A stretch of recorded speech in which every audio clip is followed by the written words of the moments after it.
Digam comigo, esta é a minha Bíblia. Eu sou o que ela diz que eu sou. Eu tenho o que ela diz que eu tenho. E eu posso fazer o que ela diz que eu posso fazer. Hoje, desejo falar com vocês a respeito do poder das palavras. O que aconteceu com José? A mesma coisa que acontece diariamente a todos nós, ou seja, recebemos o que dizemos. As nossas palavras se tornam profecias autorrealizáveis. Se você permitir que seus pensamentos o derrotem e depois criar ideias negativas por meio das palavras, suas ações seguirão o exemplo delas.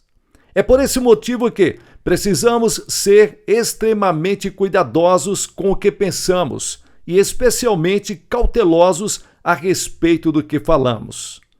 As palavras encerram um tremendo poder, e seja ou não essa nossa vontade, tornaremos realidade as coisas que estamos dizendo, sejam boas ou más.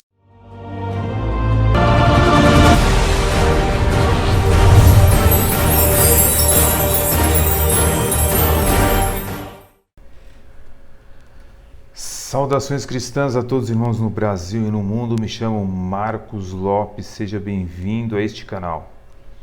A Bíblia diz em Provérbios capítulo 25, versículo 11, diz assim: como maçãs de ouro em salvas de prata, assim a palavra dita a seu tempo. Ou seja, quando você diz uma palavra correta, no momento correto, ela cai de uma maneira perfeita no coração humano. Como maçãs de ouro em salvas de prata, assim a palavra dita ao seu tempo. Bem, neste vídeo, que é também parte de uma série que você pode encontrar na playlist deste canal aqui, o título desse estudo é Há poder em suas palavras? Feitiçaria evangélica ou ensino bíblico? As pessoas querem saber, é um ensino bíblico ou é uma feitiçaria evangélica? Bem, a grande questão é que surgiram variados mestres pelo mundo evangélico, porque uma coisa que a gente tem que entender é que os maiores inimigos da igreja cristã não estão fora da igreja. Eles estão dentro da igreja. Sempre foi assim, desde o tempo do apóstolo Paulo. Paulo denunciou, através das suas cartas, variados falsos obreiros, falsos pastores que conviviam com ele na sua época. Assim como todos os discípulos, assim como todo o primeiro século, segundo, terceiro, quarto, todos os séculos, sempre foi assim. Os maiores inimigos da igreja não estão fora, estão dentro da igreja. Tá? E hoje esses mestres, falsos mestres, na verdade, eles estão às vezes dentro da igreja. Nós tivemos aí, num tempo atrás, na década de 1980, 1990, livros do esotérico Lauro Trevisan, O Poder da Fé, O Poder da Palavra, que eram ensinos fora das Escrituras, fora da Bíblia e fora também do arraial cristão, dentro das igrejas cristãs, estavam fora. Mas o problema foi quando esses ensinos começaram a penetrar na igreja cristã, certo? A partir da década de 1950, começa aí, mais precisamente da década de 1940, mas 1950 começa a expandir o ensino a poder em suas palavras, em grande parte vindo de Kennedy Reagan. Não que ele fosse o criador desse ensino. Na verdade, esse ensino vem de um pastor, inclusive de uma igreja tradicional, William Kenyon. Esse pastor, ele se misturou com ensinos da ciência cristã, certo? E essa união de evangelho com ciência cristã acabou surgindo esse ensino aí, a poder em suas palavras. Mas Kennedy Reagan plagiou muitos ensinos de Kenyon, e nós vemos aí muito daquilo que está escrito nos livros de Kennedy Reagan, como esse livro Zoe, por exemplo. Está escrito aqui no livro Zoe que você é uma espécie de pequeno Deus, né? Veja na página 15, por exemplo, diz aqui que já sabemos, portanto, que o homem é espírito, sendo o espírito, encontra-se na mesma categoria de Deus, porque Deus é espírito, né? Nós vemos também aí, na página 29, ele dizendo: Deus também favoreceu-me perante todos os professores, louvado seja Deus. Isto me foi concedido porque tenho a vida e a natureza de Deus. Então eles apregoam esses falsos mestres, que são louvados, engrandecidos por alguns ministérios. Eles ensinaram que o homem é uma espécie de Deus. Você entende? Um mini-Deus, onde as suas palavras têm poder de transformar a realidade. Eu poderia citar inúmeros nomes aqui, mas como, por exemplo, nós vimos no início deste vídeo, as palavras do senhor Joel Osteen, que faz grande sucesso nos Estados Unidos com os seus falsos ensinos da teologia da prosperidade e da confissão positiva. Certo? Temos o nome de Joyce Meyer, temos também T.L. Osborne, que já faleceu, né? São Benny Hinn, os variados nomes. Aqui no Brasil temos R.R. Soares, temos aí variados pastores, não dá para citar todos aqui, que trouxeram esse ensino maligno para dentro das igrejas. T.L. Osborne, por exemplo, que faleceu no dia 14 de fevereiro de 2013 em Oklahoma, nos Estados Unidos, ele morreu com 89 anos, trouxe esses ensinos também para a igreja cristã norte-americana, né? O poder do desejo positivo. T.L. Osborne, entendeu? Ele usa variados versículos bíblicos para tentar comprovar o seu falso ensino. São assim com todos os falsos mestres. Os falsos mestres usam versículos, né? Segundo pensamentos, novos pensamentos. E aí começa a citar Neemias e toda aquela lambança que eles fazem, né?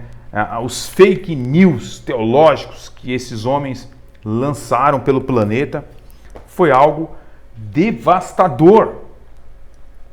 Mas tiveram vários discípulos e vários mestres, falsos mestres, né, que se espalharam pelos Estados Unidos e depois chegaram aqui no Brasil. Mas, por exemplo, Catarina Kuhlman, que foi uma mulher que pregava um suposto avivamento e cura divina, ela disse certa vez o seguinte: eu descobri que a pessoa tem o que ordena, ou seja, o que a pessoa pode obter através de ordenar. Se alguém deseja mudar alguma coisa, deve acreditar o suficiente para ordená-lo. Se alguém diz que está doente, vai estar e continuará doente. A doença não é minha, é dos demônios. Então, eu não tenho câncer, tenho Jesus. O câncer está tentando me dominar, mas a palavra de Deus garante que eu já fui curada na cruz do Calvário. Ela disse também: Deus me revelou pessoalmente que eu estou curado e vou viver pelo menos até os 100 anos com a boa saúde. Ela ajudou a fundar a Igreja Tabernáculo, com mais de 2.000 adeptos, né, na Flórida. Escreveu mais de 40 livros sobre prosperidade. Todas essas profecias e testemunhos absolutamente foram desmentidos, certo? Catarina Kuhlman morreu logo depois do mesmo câncer que ela alegava que estava curada, ok? Então eles são falsos mestres, mestres do engano. Eles procuram sempre também omitir que eles estão doentes, certo? Valnice Milhomes, que agora relança vários livros heréticos que estão aí espalhados por algumas livrarias evangélicas, ela também escondeu, certa vez que ela ficou doente, ao entrar dentro de um hospital. A gente pode comentar isso com mais detalhes, mas não é o foco aqui do vídeo, tá bom? O mais impressionante de tudo isso é que pessoas que são apologistas, como o caso, por exemplo, de Edino Mello, ele lançou um livro há uns anos atrás, chamado O Poder da Palavra. Ou seja, Edino de Mello, que é apologista, foi enganado também pelo poder das palavras. Dentro da igreja, então, nós temos esses falsos mestres que trouxeram essa feitiçaria evangélica para dentro da igreja cristã. Mas fora da igreja também nós temos aí personagens como o senhor Dr. Masaru Emoto, um japonês que tem por título o doutor, mas que na verdade ele conseguiu esse título em 1992 por uma faculdade de medicina alternativa na Índia. Mas pasmem, o seu doutorado foi conseguido por correspondência. Ou seja, já viu isso daí? Um doutorado por correspondência? Muito bem. Ele faz parte de um grupo de pseudocientistas, onde não tem provas empíricas do que eles dizem, mas que eles procuram comprovações científicas, onde chegam a ensinar que a água, as palavras que você diz, têm poder até sobre a água. Então, num livro que eu peguei aqui recentemente, um livro evangélico, Fé e Ciência são Paralelas, certo? Este livro aqui da editora Shofar está aqui citando justamente o Dr. Masaru Emoto. Na página 57, ele tenta aqui substanciar o que ele está trazendo no livro, usando este doutor. Ficou demonstrado cientificamente que a estrutura molecular da água sofre o efeito da energia de determinados sons, palavras, pensamentos e sentimentos. Então, segundo a experiência desses pseudocientistas, a água sofre algumas transformações, né, quando ela passa por alguns momentos, como por exemplo a molécula de água em um rio poluído, aí a molécula fica desse jeito, certo? A mesma molécula de água exposta a um som de heavy metal ficaria desta forma. Aí você tem aqui molécula de água exposta a um som de uma ameaça de morte. Aí fica desse jeito o desenho da molécula. E por aí vai. Molécula de água exposta ao som da voz de Adolfo Hitler. Ó, fica feia a molécula. Então esses besterol você encontra até em livros evangélicos. Agora, muita gente acaba acreditando nessas piadas, né, pessoal? Uma piada, só que para muita gente é coisa séria, né? Então, eu vou deixar aqui embaixo deste vídeo um estudo de uma física chamada Gabriela Bailas, onde ela desmascara esse pseudocientista com seus ensinos de há poder nas palavras e como influencia na água, tá bom? Agora, o mais triste de tudo isso, pessoal, é o seguinte, é que além desse ensino não ser evangélico, ele vem do mundo da feitiçaria, do ocultismo, tá? Então, você pega, por exemplo, livros de Eliphas Levi, História da Magia, certo?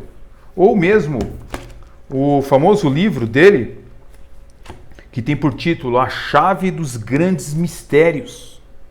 E sabe o que você vai encontrar dentro deste livro aqui, de um dos maiores ocultistas, ou talvez o maior, do século XIX, esse francês? Sabe o que você vai encontrar aqui, queridos e queridas? O poder da palavra. Olha só que interessante. Eliphas Levi, ele foi um escritor ocultista e mago.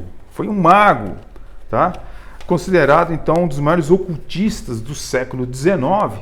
É dele que vem aquele desenho de Baphomet, certo? De Satanás. É dele que provém esse desenho. E em 1854, Eliphas viajou a Londres, onde se encontrou com inúmeros ocultistas ingleses que lhe pediram revelações e prodígios. Longe de querer iniciá-los à magia cerimonial, isolou-se no estudo da alta cabala. Suas obras causaram impacto no mundo ocultista da França e no exterior. Recebia visitas de toda espécie, curiosos, ocultistas, estudantes sinceros, aprendizes de feiticeiro. Mas Eliphas Levi também passou pela Igreja Católica. Ele chegou até ser diácono numa igreja na França, em Saint-Louis, onde aprendeu o catecismo, né? Mas depois ele confessou que gostava de uma jovem e acabou sendo tirado do sacerdócio, do futuro sacerdócio, que ele ia se tornar um padre. E no seminário ele teve a oportunidade de aprofundar nos estudos de filosofia, e quando ele completou 18 anos, ele já lia a Bíblia nos idiomas originais. Mas no ano de 1830, ele foi transferido de seminário para estudar filosofia e depois acabou ingressando cada vez mais no ocultismo e ingressando nesse tipo de alta magia, onde ele é respeitado hoje até por grandes feiticeiros e por pessoas que estão envolvidas com o ocultismo. Ele morreu em 1875, com 65 anos de idade. Mas no capítulo da sua grande obra, né, segundo os ocultistas, a chave dos grandes mistérios, nós vemos aqui o capítulo 2, página 157, que fala sobre o poder da palavra. E ele, como conhecia algumas passagens bíblicas, mas nunca seguiu as escrituras, ele disse o seguinte: tal é a palavra ociosa da qual Cristo disse que se prestará conta no juízo final. Um gracejo, uma tolice, que recreia e que faz rir, não é uma palavra ociosa. Ele está usando a palavra de Cristo. Toda palavra a pessoa dará conta no juízo final. Isso aí ele aprendeu, né? Mas não seguiu. Ele cita também o Concílio de Trento, que é permitido que as pessoas sábias e prudentes lerem os livros dos antigos, mesmo obscenos, por causa da beleza da forma. Então ele tenta se substanciar no Concílio de Trento, um concílio católico, que foi o concílio anti-reforma protestante, onde ele diz que ler obras até de pessoas obscenas e ocultistas não tem problema nenhum. Na página 158, ele fala mais sobre a magia e o poder das palavras. Toda magia está numa palavra, e essa palavra pronunciada cabalisticamente é mais forte do que todos os poderes do céu, da terra e do inferno. Página 158. Em magia, ter dito é ter feito. Em magia, ter dito, ou seja, ter falado, é ter feito. O verbo começa com letras e termina com atos. É pela devoção absoluta que a fé se prova e se constitui. Mas o homem armado de semelhante fé poderá remover montanhas. Olha aí, citando, né, as palavras de Jesus. A inteligência fala e a matéria agita-se. Só descansará depois de ter tomado a forma dada pela palavra.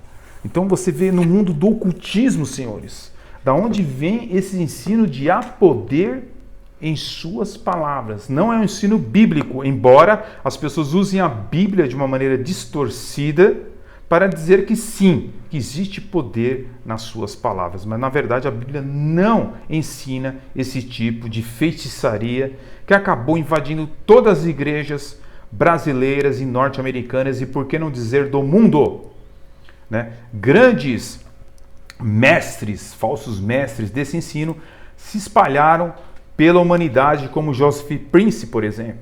Então você tem aí grandes mestres, falsos mestres, ensinando algo que vem do mundo da feitiçaria.